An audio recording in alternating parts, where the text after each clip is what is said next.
È la figura di un santo evangelizzatore aperto all'accoglienza, quella che dà il nome alla piccola frazione di San Massimo a Rapallo, un santo che nelle sue gesta sembra essere già proiettato nel futuro e il cui messaggio risulta quanto mai attuale.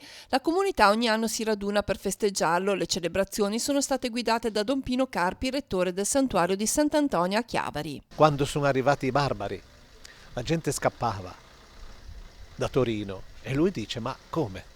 Scappate adesso che c'è proprio il momento di fare testimonianza. E è riuscito ad arginare un po'.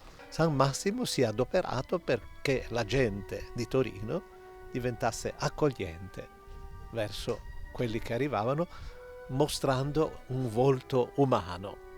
La frazione rapalese è piccola ma custodisce una devozione forte per il titolare della parrocchia. Proprio sull'attualità del messaggio di San Massimo si è basato il cammino preparatorio. Nel clima di odio e di violenza in cui viviamo, San Massimo ci dice che dobbiamo essere per gli altri.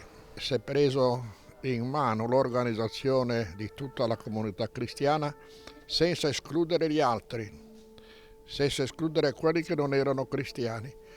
E nel IV secolo ha organizzato la prima forma di solidarietà, di assistenza, di caritas, oggi diremo di caritas.